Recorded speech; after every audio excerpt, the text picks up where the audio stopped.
Hello and welcome back to my channel. Today we're going to do some experimenting, which is basically code for me doing exactly the opposite of what everyone else has said to do in their tutorials. When it comes down to it, I just simply do not follow instructions. I cannot. It is physically impossible. No matter whether it's a recipe or a craft class, I just have to do my own thing. YouTube recommends a video for me by Helen Godden Quilts, and I tried what most of the videos that I looked at, and I looked at a number, including, so there was Helen's one, I looked at some from the Frugal Crafter, there are a number of like sewing based ones, there's even the Derwent pencil video. I went and they looked at like painting onto the canvas and painting an image and coming up with that, and I thought, yeah, okay, that's kind of interesting, but again, not really what I want. I wasn't getting the results that I particularly liked. Everyone talked about using like a hard acrylic brush, whether it was the pencils or the sticks. They said you need a hard brush to get them to settle into the fabric.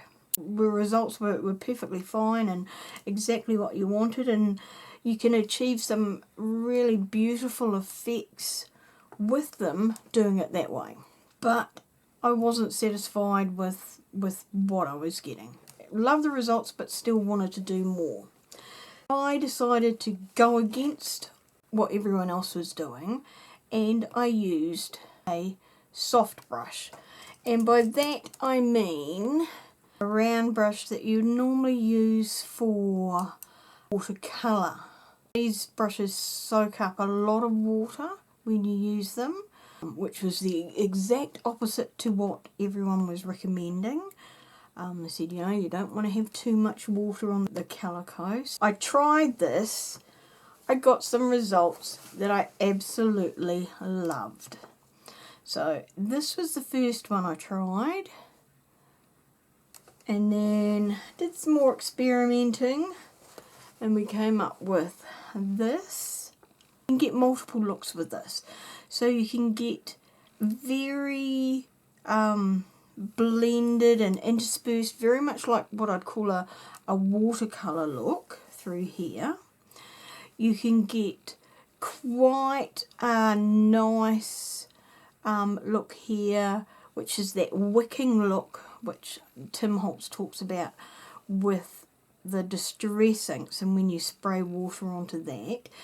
But you can also get a really nice hard edge, which is what I'd call like the water stain look. I love that, and I love that the effects seem to be a lot softer than what was being achieved here. So if I bring this one in, you can see, even though I'm using some quite bright colours, this technique still gives you that beautiful colour, and there's an intensity there, but there's a softness with the blending. That, to me, is the result that I was looking for, that I didn't know I wanted. I'm going to show you how I achieved this. To be honest, just comes down purely to experimenting and coming up with the look that you like. I'll put these aside and then we'll just jump in and show you how it's done. So for this technique, you need some calico fabric that's unwashed. The width as wide as the borders I could get, and this is a art board that I got from, it was either an art shop or an emporium that sold art products.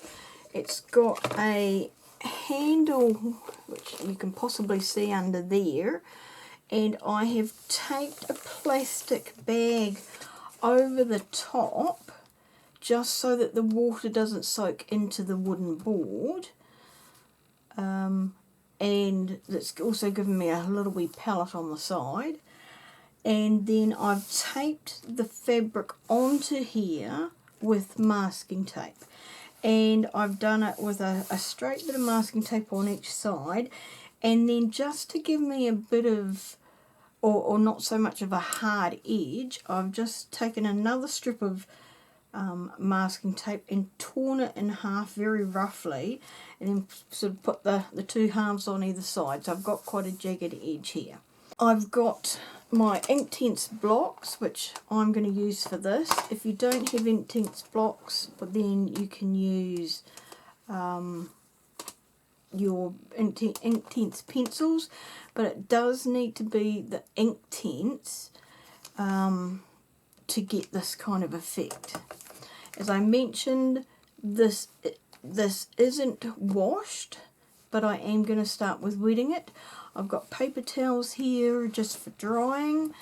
I have a spray bottle here of just pure water. It doesn't need to be distilled, it's just straight out of the tap. And I've got some round brushes. This is a 10, I've got a 6, but just whatever you've got, use. So I'm going to start off just by wetting the surface here. It doesn't need to be the whole surface, you can wet what you like. It doesn't need to be 100% wet, just mist.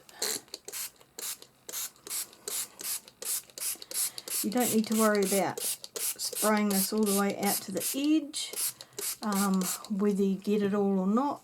I just give it a bit of a smudge to make sure the water's in there, and make sure I haven't got too big of a pool anywhere.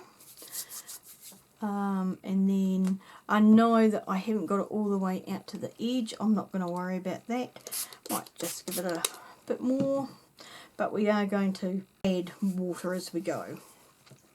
Now what I mean, if you've got a bowl of water, that's fine, but I quite like having sort of 3 or 4 pools of water here, just in my little swatching area for going ahead. I find that's easier for me to control than a big pool of water.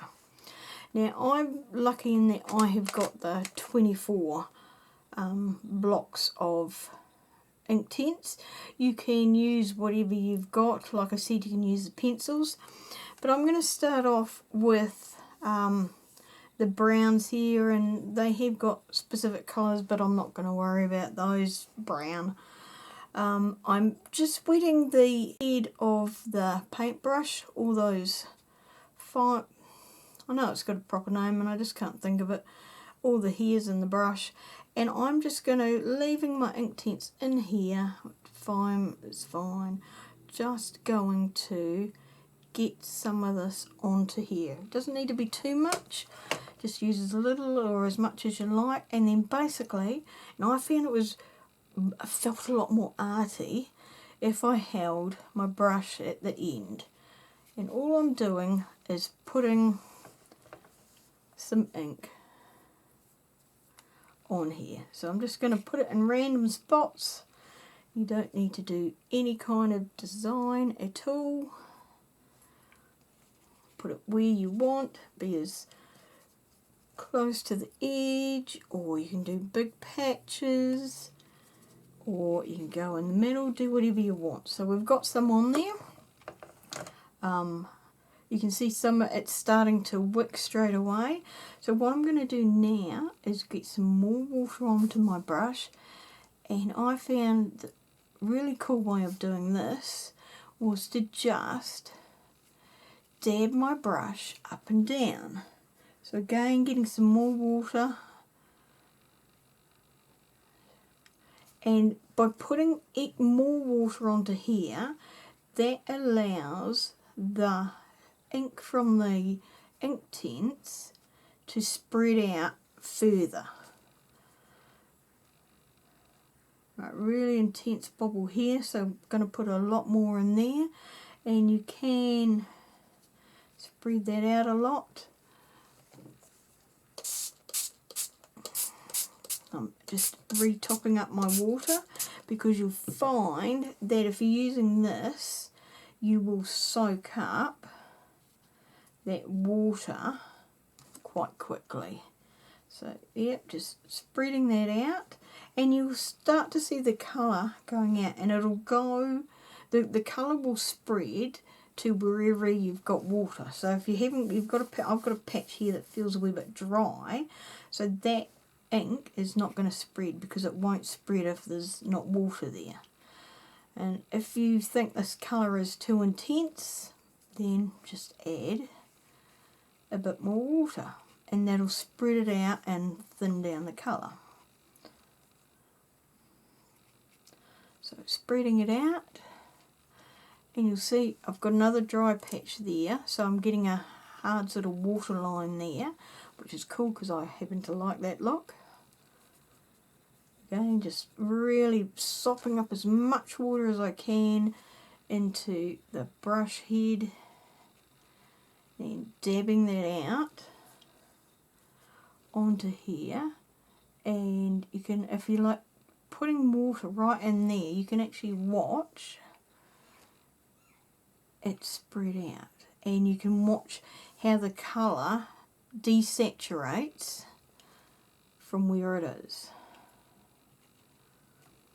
So when you're happy with that, I might just put a little bit more on there and take it all the way out to the corner there. And you want to do that because then you're going to use that beautiful ripped and torn edge that you've got. So I'm happy with that colour, so now I'm going to wet my brush and move on to the other brown, or this brown, and do something similar.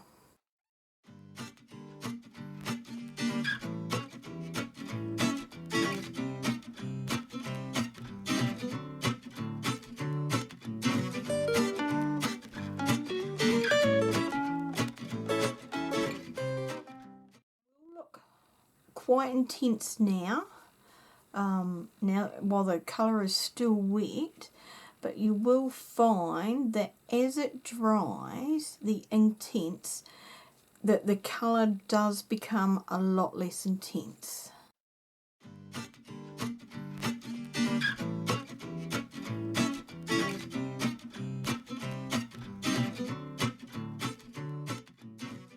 Because I'm only using a small amount of water here, rather than a big, you know, bucket or jar or whatever you want to call it of water, it does change colour, and I can use that to my advantage. So if I want a very, very pale colour, then I can use the water, you know, slightly tinted water.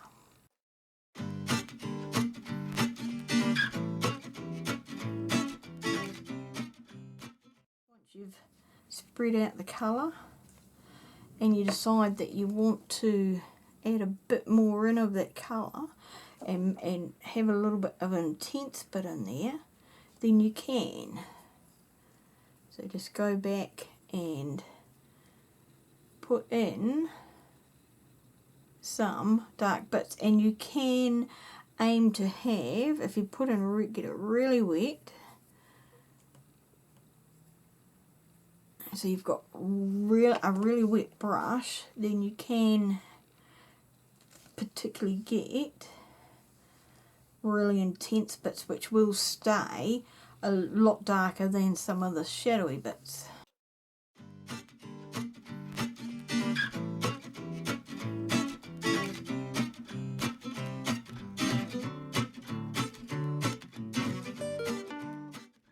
So you can make it whatever colour you want to kind of go with. You know, if you're going to put this in a junk journal, if you want it to be backgrounds for tags, entirely up to you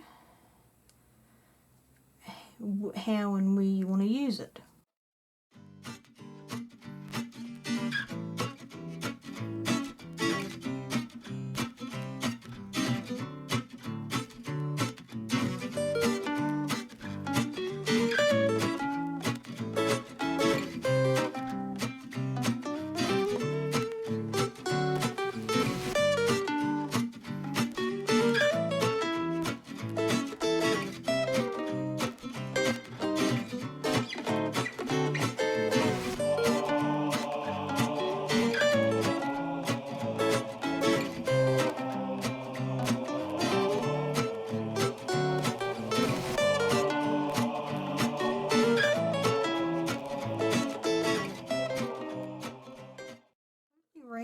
and go wherever I feel like it needs to go, and also let it spread wherever it feels like it needs to spread.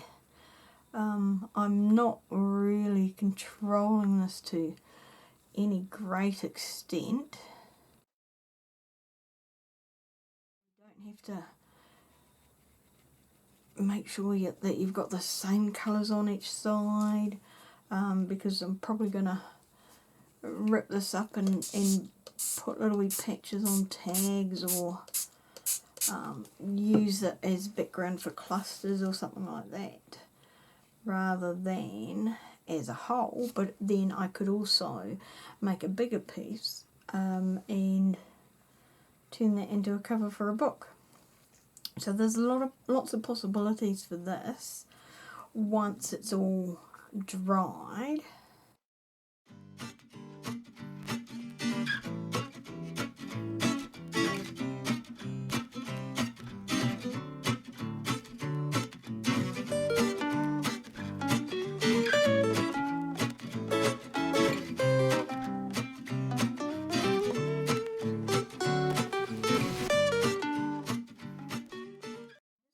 Off, I'm going to use some of this really dark brown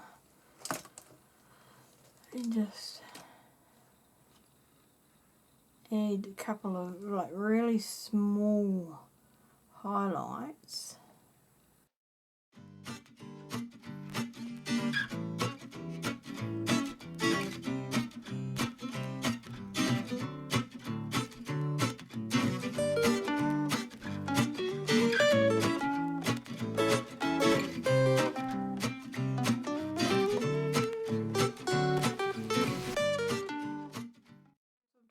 Sort of spread this bit out here. I will leave this aside to dry overnight, and then come back and show you at the end of the video what it looks like after it has dried.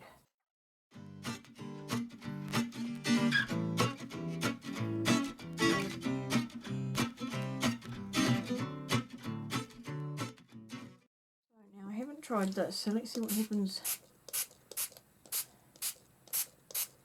Okay, so that's something else you can do. You can now spray directly onto bits you've just inked, and that gives you some dispersing as well. Does make it quite wet, and if you're finding that, then, or you want to reduce the intensity of some of that colour, just dab lightly with your paper towel or tissue, and that'll knock some of the colour out as well.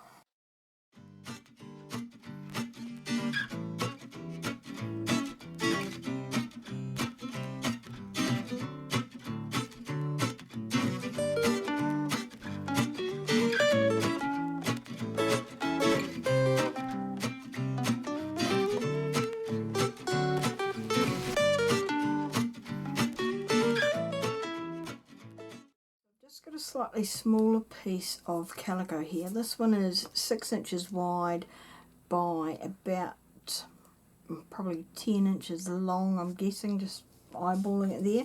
So I've stuck down the 3 sides of my tape, recycled. I'm just going to put this one on as well, and then I'm going to try this technique using the pencils. So there, so that gives us that edge. Wrap that around, just to show you what that looks like. I am just going to start this one off, and then I will speed it up, partly because there's a helicopter going over, which could be the police helicopter, but just so that you don't have to sit there and watch me do exactly the same thing. So put some water down here. As you can see, I've got the pencils, and we'll go from there.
so here they are completely dried. So this was the first one that we did. You can see how the colours have muted.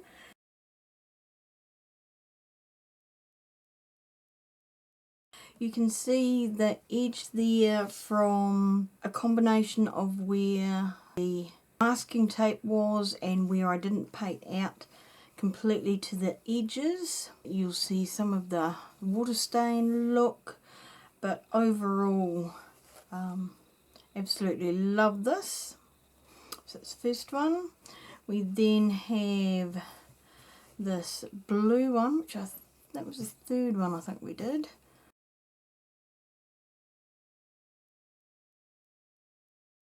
And you can really see that wicking look that you get. Love how the edges have turned out here. Oh, well, that's probably more of the watermark look. That's your wicking. Absolutely stunning how this finished up. But this one has to be my favourite. Just love the red with the wicking in there.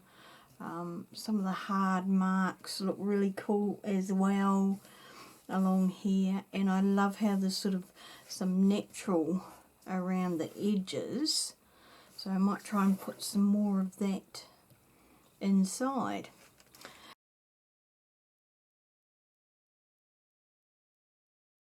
So if you'd like to see some more examples of how this is done, then leave a comment below.